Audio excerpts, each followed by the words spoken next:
નમસ્કાર મિત્રો, બનાસકાંઠામાં હું છું રાજ ગજ્જર અને આજે એક એવી વાત કરવાની છે કે તમે કલ્પના પણ ના કરી શકો જીવનમાં સંઘર્ષ શું હોઈ શકે છે.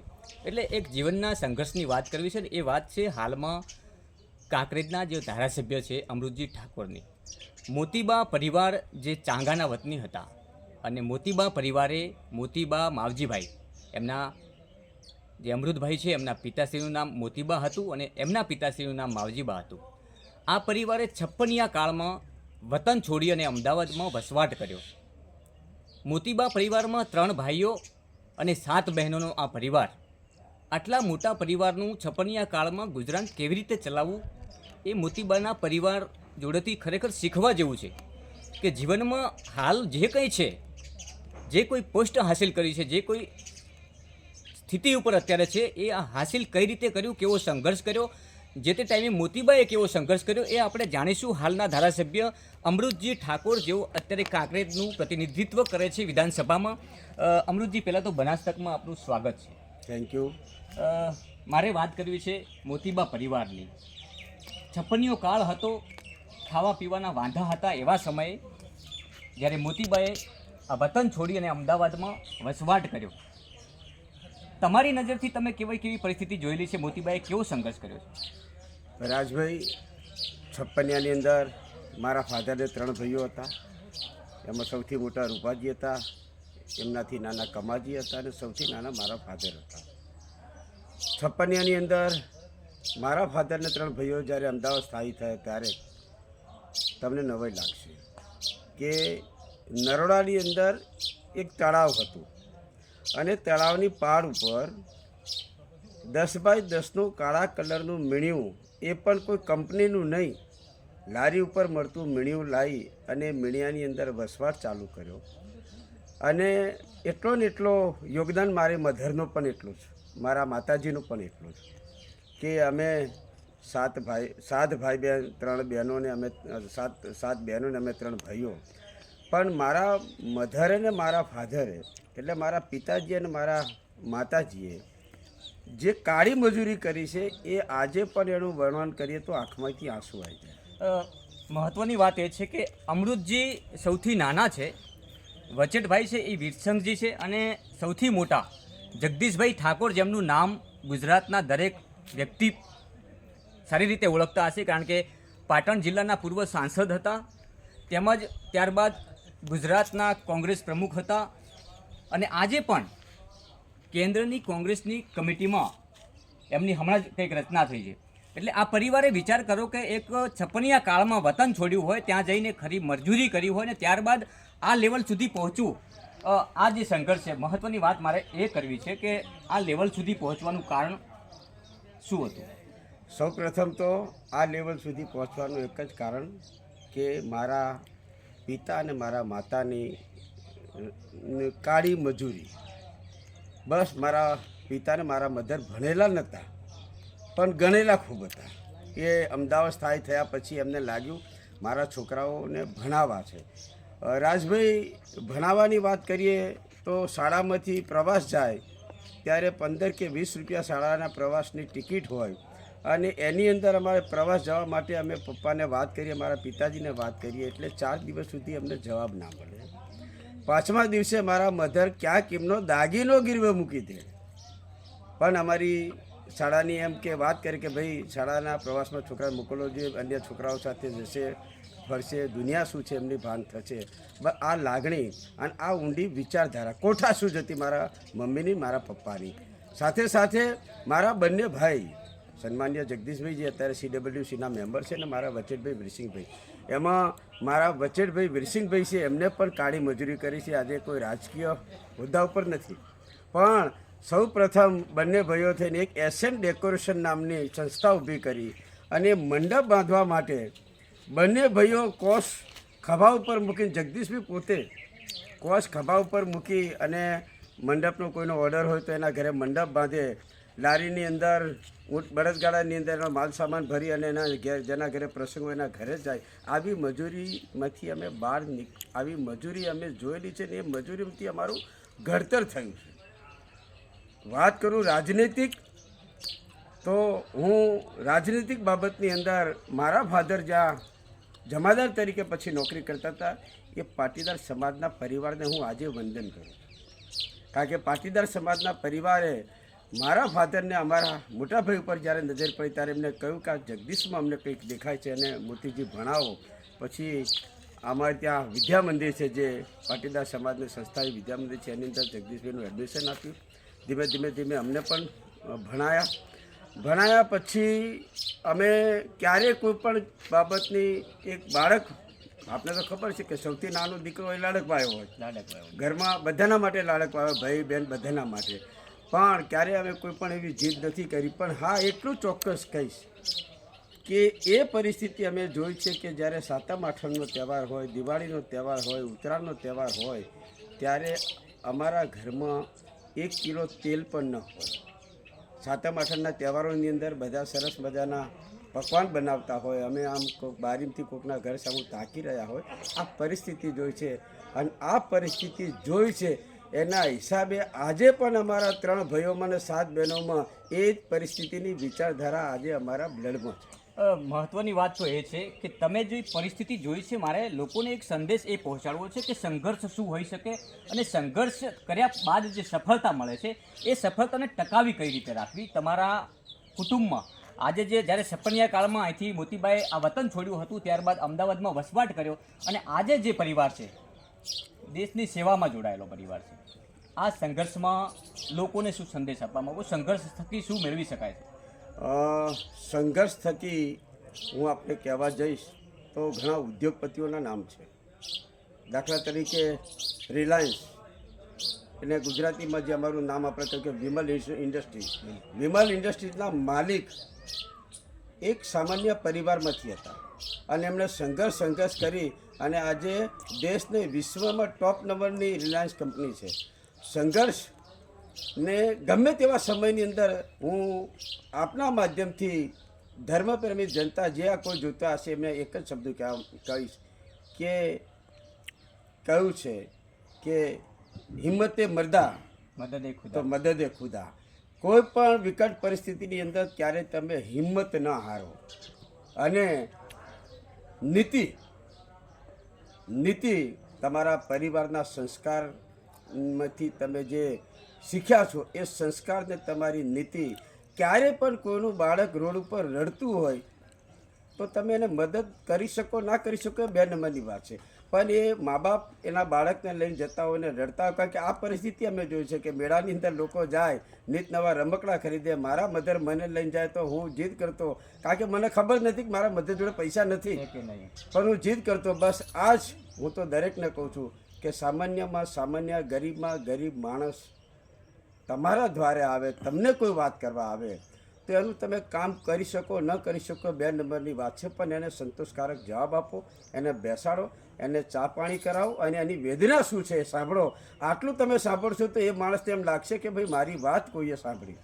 અમૃતભાઈ, મોટાભાઈ તો સાંસદ હતા અને આપ એક કોંગ્રેસના નાના કદના કાર્યકર હતા, પરંતુ તેમ છતાં લોકો એવું કહે છે કે એ તો સાંસદના ભાઈ છે, રાજકીય ક્ષેત્રે મજબૂત સંકળાયેલા છે, એટલે ગમે ત્યારે મોટું પદ હાંસિલ કરી શકે છે. પરંતુ મેં મારી નજરેથી લોકોને પણ કહીશ કે મેં મારી નજરેથી જોયા છે, નાના કાર્યકર્તા તરીકે કામ કરતા બનાસકાંઠા વિસ્તારમાં, કાંકરેજ વિસ્તારમાં પહેલેથી જ હું લગભગ અમૃતજી ઠાકોરને જે હાલમાં ધારાસભ્ય છે એમને 5-6 વર્ષથી ઓળખું છું. તો મારા મતથી એક નાના કાર્યકર્તા તરીકે જ કામ કર્યું છે, જગદીશભાઈ ઠાકોરના ભાઈ તરીકે નહીં. આ વિસ્તારના પહેલેથી જ નાનામાં નાના લોકો સુધી પહોંચ્યા છે. અમૃતભાઈ, હમણાં જ આપ ઇલેક્શન જીત્યા છો, આ વિસ્તારના ધારાસભ્ય બન્યા. જ્યારે ઇલેક્શન હતું ત્યારે લોકો કહેતા કે આ તો અમદાવાદ રહે છે, અહીંના લોકોના સંપર્કમાં નહીં રહે, પરંતુ આજે આપણે અમદાવાદ ફેમિલી છે, અહીંયા સતત વિસ્તારની ચિંતા કરી, ગામે ગામ ફરવાનું. શું તકલીફ પડી રહી છે? આ જે સૂઝબૂઝ છે ક્યાંથી મળી? આ સૂઝબૂઝ મારા પરિવારમાંથી મળી કે મારા પરિવાર, મારા પિતાજીએ એમનું વતન છોડી અમદાવાદ આવ્યા અને અમદાવાદ આવીને એમને સંઘર્ષ કરી. મારા મોટા ભાઈએ સંઘર્ષ કર્યો, મારા વિરસિનભાઈએ સંઘર્ષ કર્યો, મારા આખા પરિવારે સંઘર્ષ કર્યો.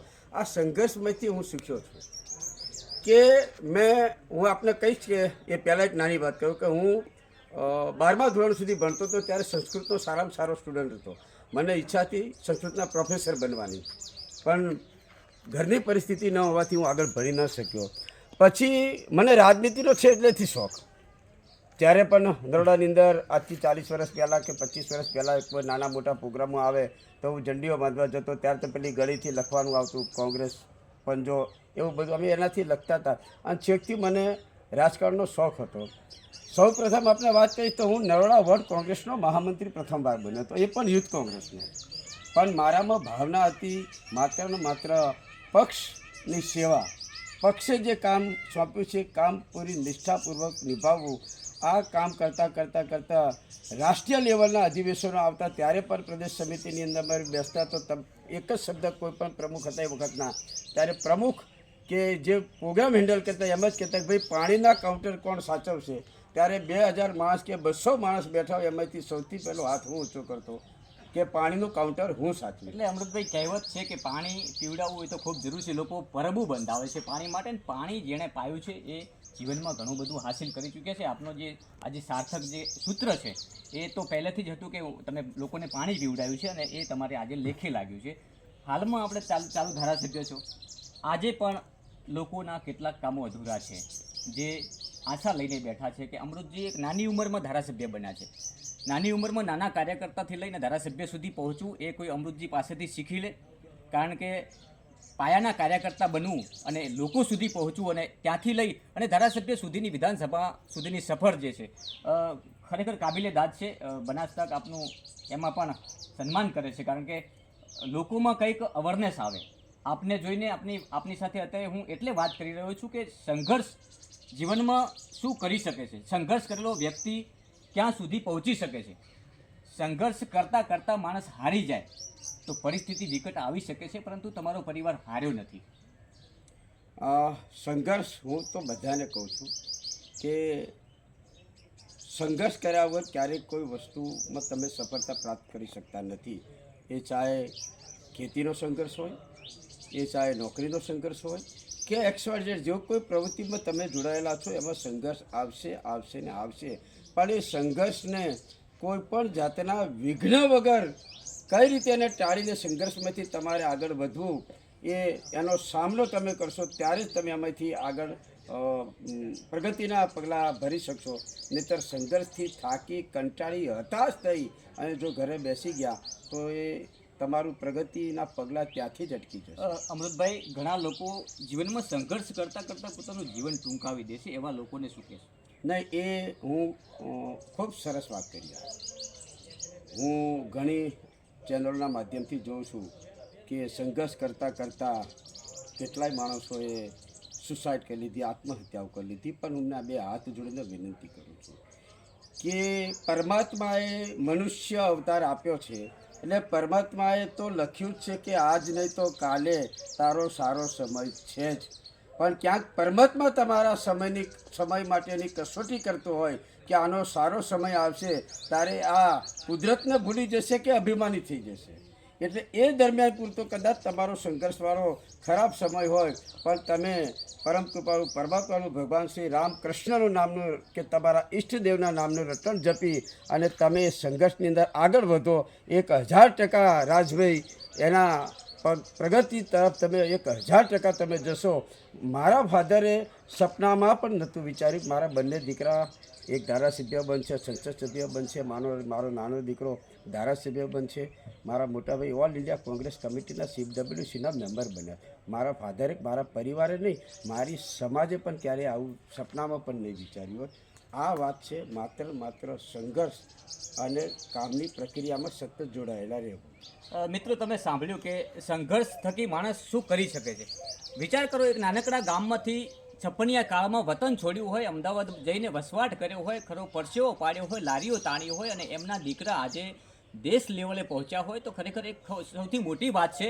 અને એ કેવી રીતે પહોંચ્યા એ આપણે એમાં ઉતરવાનું નથી, આપણે એ વિચારવાનું છે કે એ કેવી રીતે પહોંચ્યા અને એ પહોંચવા માટે શું સંઘર્ષ કર્યો હશે, કેવી રીતે રાજકીયમાં જોડાયા, રાજકીયમાં આ કદ સુધી કઈ રીતે પહોંચ્યા. ઘણા બધા ઉતાર ચઢાવ એમાં પણ આવ્યા હશે.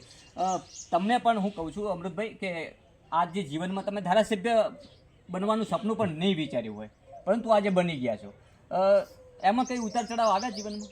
હા, ચોક્કસ. હું 2009થી આમ તો છેલ્લા 30 વર્ષથી વિસ્તારમાં રચોપચો છું.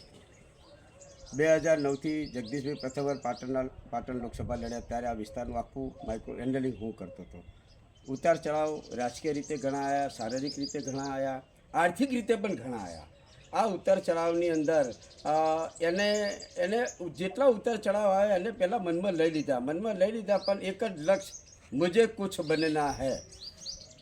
આ ધ્યેય, આ લક્ષ્ય મેં નક્કી કર્યો હતો કે મુझे कुछ बनना है. હવે ચાહે રાજકીય કાર્યકર્તા ઉપર બનું કે એક સર્વ સમાજની સેવા કરી શકું એવું કોઈ સામાજિક સંગઠન બનાવી બનું પણ મેં લક્ષ્ય નક્કી કર્યું હતું મુझे कुछ बनना है. અને આ કાંકરેજ વિધાનસભાની ધર્મપ્રેમી જનતાએ જ્યારે એમનું એક નેતૃત્વ કરવા માટે અમારા વિધાનસભાનું નેતૃત્વ કરવા માટે મારે વિધાનસભા ગૃહમાં મોકલ્યો છે, ત્યારે ચોક્કસ કુદરતને પરમાત્માને અને અમારા ઈષ્ટદેવને અને સહવિશેષ મારી કાંકરેજ વિધાનસભાની સર્વ સમાજની જનતાનો આ ઋણ હું કે મારો પરિવાર કદાપી ન ભૂલી શકીએ. સાહેબ, સંઘર્ષ થકી આપણે તો જે હાસિલ કરવાનું હતું એ કરી નાખ્યું છે. આપણા વિસ્તારના, ચલો હું તો બનાસકાંઠાની વાત કરું છું કે બનાસકાંઠાના ઘણા ખેડૂતો આજે સંઘર્ષ કરી રહ્યા છે પાણી માટે. આપણા વિસ્તારમાં પણ પાણી નથી. સુજલામ સુફલામમાં પાણી છોડવામાં આવે, ક્યારેક બંધ કરી દેવામાં આવે, ફરી પાછા ખેડૂતો આંદોલનના ભણકારા બોલાવે. ક્યાંક ને ક્યાંક અભાવ જોવા મળી રહ્યો છે. ખેડૂતો અત્યારે હતાશ બની ગયા છે. આ વિષય ઉપર આપ શું કહેશો? આપને કહી દઉં કે 3 મહિના પહેલાં અમારી જિલ્લા સંકલન મિટિંગ હતી અને જિલ્લા સંકલન મિટિંગમાં સન્માન્ય કલેક્ટરશ્રીને મેં એક યોજના બતાવી છે અને એ યોજના એવી હતી કે બનાસ નદી જ્યાંથી નીકળે છે બાલારામ અને જ્યાં એન્ડ થાય છે એ બનાસ નદી, આખી બનાસ નદીની અંદર સમયાંતરે તમે સરકાર જો ચેકડેમ બનાવે તો એ ચેકડેમ બનાવવાથી પાણીનો સંગ્રહ બનાસ નદીની અંદર જળવાઈ રહે, એનાથી પાણીના તળ ખેડૂતોના અધર આવે. આપને કહી દઉં કે સમગ્ર ગુજરાતમાં બનાસ નદી જેટલી રિચાર્જ નદી છે કે એમાં ગમે તેટલા મિલિયન પાણી આવે તો એ તળિયે જતું રહે છે. મેં સરકારને, કલેક્ટરને પણ આ બાબતથી વિનંતી કરી છે કે આ ચેકડેમ બનાવવામાં આવે. સાથે સાથે બનાસકાંઠાની અંદર મારા જેટલા વિધાનસભાના જેટલા પણ ગામો છે એ ગામોની અંદર નર્મદા કે સુજલામ સુફલામ મારફતે તળાવો ભરવામાં આવે. કારણ કે ખેડૂતનો દીકરો છું, ખેડૂતની વેદના સારી રીતે જાણી શકું છું અને આપણો જિલ્લો એ પશુપાલન અને ખેતી ઉપર નિર્ભર જિલ્લો છે. એટલે કોઈપણ હિસાબે ખેડૂતને સુખી થાય, સુખમય થાય, શાંતિથી જીવન ગુજારે એવી એક મારી વ્યક્તિગત વિચારધારા છે અને આ બાબતથી હું સતત તાલુકા સંકલન અને વિધાનસભાની અંદર આપ જોશો કે મેં રજૂઆત કરી કે મારા વિધાનસભામાં આટલા ગામોમાં નર્મદાના નીરથી પાણી ભરાતા નથી. જે કમાન્ડ એરિયા બહાર આવે છે એનું એક નવું લિસ્ટ બનીને એનું એક એજન્સી મારફત સર્વે કરવાની કામગીરી પણ ચાલુ થઈ ગઈ. સાહેબ, એક મહત્વની વાત કરું કે આપ તો વિધાનસભામાં છો, આપને તો ખબર જ છે. હમણાં સરકાર દ્વારા એક નિર્ણય લેવામાં આવ્યો છે 10 કલાક વીજળી, પરંતુ 8 કલાકમાં પાણી પહોંચી વળવાની સ્થિતિ હાલમાં નથી બનાસકાંઠામાં. તો 10 કલાક વીજળી મળવા છતાં આજે ખેડૂતો પાલન કરી રહ્યા છે કે આપણે 8 કલાક જ ચલાવવી છે, કારણ કે તળિયામાં પાણી નથી. જો વધારે 2 કલાક ચલાવશું તો જે પાણી છે એ બી ખતમ થઈ જશે. ખરેખર હાલમાં ખેડૂતો સમજી રહ્યા છે કે પાણી નથી તો આપણે 8 કલાક વીજળી બરાબર છે. તો આ કઈ રીતે જુઓ છો? નહીં, હું સરકારને વિનંતી કરું છું. અમે તો એ વખતે કહ્યું છે ખેડૂતોને દિવસે વીજળી આપો, રાત્રે નહીં. આ જગતનો તાજ છે. આજે જે કંઈ રોટેશન ફરી રહ્યું છે એ માત્ર ધરતીપુત્રોના હિસાબે રોટેશન ફરી રહ્યું છે. 10 કલાક નહીં, 12 કલાક આપો. અને તમે જ્યાં વધારે પાણીના તળ ઊંડા ગયા છે ત્યાં જેટલું બને એટલી વહેલી તકે એ ગામોની અંદર મસ્ત મોટા તળાવો છે, તળાવોથી સુજલામ સુફલામ અથવા નર્મદાના નીરથી એને ભરો, એને વિશેષ પ્રોજેક્ટ તરીકે લઈ જાઓ. માત્ર વાતો કરવાથી કંઈ ન થાય. 10 કલાક વીજળી આપીશું પણ તળિયામાં જ કશું નથી. ખેડૂત કરે શું? 10 કલાક વીજળી તમે આપી પણ તળિયે 800-1000 ફૂટે પાણી છે. 8 કલાક તમે મોટર ચલાવો છો તો 6 કલાકે તો પાણી કોગળા નાખવા ચાલુ કરે છે. બિલકુલ સાહેબ, સાચી વાત છે. આ વખતે તમને પણ ખબર છે કે વરસાદ ખેંચાયો છે. જગતનો તાત ખુદા ઉપર જોઈને બેઠો જ છે કે હવે ક્યારે વરસાદ આવે, અને એક બાજુ તળિયામાં પાણી નથી. હાલની સ્થિતિ એવી છે કે પાણીની બનાસકાંઠાને ખૂબ જરૂર છે, કારણ કે વરસાદ ખેંચાયો છે. ઊભા જે ધાન છે એ બળીને ખાક થઈ જવા પામ્યા છે. કારણ કે હવે જો વરસાદ અત્યારે થાય તો ઠીક છે, કદાચ ના થાય તો પરિસ્થિતિ વિકટ બની શકે તેવી છે. શું કહેશો? નહીં, હું સતત ચિંતિત છું. છેલ્લા 20-25 દિવસથી વરસાદ આપણે સિઝનનો જે વરસાદ બનાસકાંઠા જિલ્લામાં જે જોઈએ એ પ્રમાણે વરસાદ થયો નથી.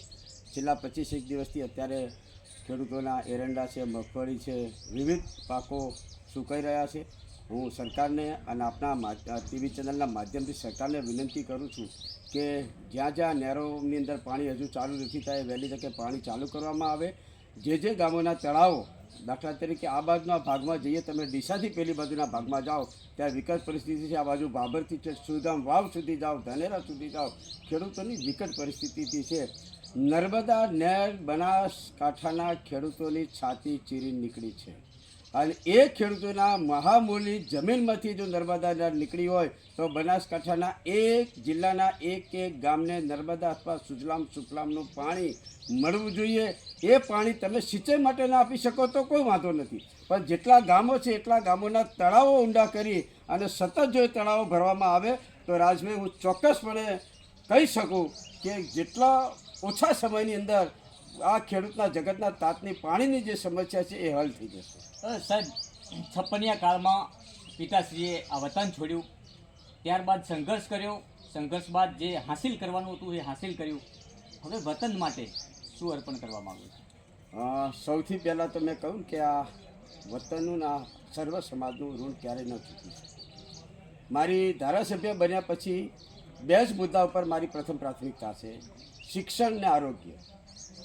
આપ જોશો કે સૌથી કથળેલું શિક્ષણ આપણા જિલ્લામાં છે, સૌથી કથળેલી આરોગ્ય બાબત આપણા જિલ્લાની અંદર છે. સવિશેષ મારી વિધાનસભાની વાત કરવા જાઉં તો તાલુકા જિલ્લા સંકલનની અંદર પણ તમે નહીં માનો કે મેં રજૂઆત કરી 147થી વધારે તો સ્કૂલના ઓરડાઓ મંજૂર કરાયા છે. પ્રાથમિક પીએચસી, સીએચસી, સબસેન્ટરોની અંદર જે કોઈ સુવિધાનો અભાવ છે એની અંદર હું સતત મારા પ્રયત્નો રહ્યા છે. સવિશેષ સરકારમાંથી જેટલું પણ મારી જનતા, સર્વ સમાજની જનતાને, મારા જગતના તાતને, મારા પશુપાલકોને જેટલો લાભ થાય એટલો લાભ કરવાની પૂરેપૂરા હું પ્રયત્નો કરીશ. સાહેબ, આખરી સવાલ છે. કાંકરેજની જનતાએ આપણી ઉપર વિશ્વાસ મૂક્યો છે. આપણા હાથમાં હજુ તો પૂરા 5 વર્ષ છે અને કાંકરેજની જનતા ઘણું બધું ઝંખી રહી છે. કેટલું કામ કરશો? કાંકરેજની જનતા ખૂબ મોટી અપેક્ષા સાથે મને મત આપીને વિધાનસભામાં મોકલ્યો છે. આપના ટીવી ચેનલના માધ્યમથી જનતાએ સંદેશો આપું છું: તમારો ધારાસભ્ય તમારા હક અધિકાર માટે ક્યારેય પાછો નહીં પડે. સમય આવે કદાચ મારે કાંકરેજ વિધાનસભાને સમગ્ર બનાસકાંઠા જિલ્લાના હક અધિકાર માટે કોઈ માગણી કરવા માટે ઉનાળાની 44 ડિગ્રી ગરમીની અંદર જો રોડ ઉપર બેસવું પડશે તો અમરેશ ઠાકોર બેસતા 1 મિનિટની વાર નહીં કરે. સાહેબ, સંઘર્ષમાં ને સંઘર્ષમાં ટિકિટ મળી, સામે ચાલુ મિનિસ્ટર હતા, કઈ રીતે આ ઇલેક્શન જીત્યું? સંઘર્ષમાં ટિકિટ મળી, સામે ચાલુ મિનિસ્ટર હતા, પણ આખેર તો જનાદેશ જનતા આપે છે અને આ બાબતથી અન્ય કોઈ કોમેન્ટ નહીં કરવું. પણ જનતાએ ઘણા આશા અપેક્ષા સાથે મને એમનું અમૂલ્ય દાન, મતનું દાન, જેનું અમૂલ્ય દાન આપી મને વિધાનસભામાં મોકલ્યો છે. ત્યારે અન્ય કોઈ વાત નહીં કરું, પણ મારી કાંકરેજ વિધાનસભાની જનતાને એટલું જ આપને ટીવી ચેનલના માધ્યમથી ચોક્કસ કહીશ કે તમારો ધારાસભ્ય ક્યારેય કદાપી એવું કોઈ કાર્ય નહીં કરે કે જેના લીધે મારી કાંકરેજ વિધાનસભાની સર્વ સમાજની જનતાને ક્યાંય નીચા જોવા પણ થાય. સાહેબ, થેન્ક યુ બનાસકાંઠા સાથે વાત કરવા બદલ. ઓકે, આભાર, થેન્ક યુ. તો આ હતા અમૃતજી ઠાકોર કે જેઓ નાની ઉંમરમાં કાંકરેજ વિધાનસભાના ધારાસભ્ય બન્યા અને વિધાનસભા પહોંચ્યા. હવે ઉતાર ચઢાવ જે પણ આવે, પરંતુ સૌથી પ્રથમ પ્રાયોરિટી એમની એ રહેશે કે કાંકરેજ વિધાનસભાના દરેકે 18 આલમના કામ કઈ રીતે કરવા, આ વિસ્તારને પાણીદાર કઈ રીતે બનાવવો, આ વિસ્તારની સમસ્યાઓના હલ જે છે એ કઈ રીતે ઉકેલવા, તેના તમામ પ્રયાસો કરશે. આ હતી એક સંઘર્ષ કરનાર પરિવારની વાત. સંઘર્ષમાંથી કઈ રીતે આ જીવન સફળ બનાવ્યું અને એટલા માટે વાત કરી કે ઘણા લોકો સંઘર્ષથી હતાશ થતા હોય છે અને પોતાનું જીવન ગુમાવી દેતા હોય છે. એવા લોકોને એક સંદેશ છે, કારણ કે જીવનમાં સંઘર્ષ તો આવે, ઉતાર ચઢાવ આવે, પરંતુ હિંમતે મર્દો તો મદદે ખુદા, એટલે હિંમત ના હારવી જો તમે હિંમત ના હારો તો સંઘર્ષ તમને ક્યાંય ને ક્યાંય સફળતાના શિખરો પણ સર કરાવી શકે છે. માટે આજની વાત આપણે અહીંયા પૂરી કરશું. રાજ ગજ્જર, બનાસ તક.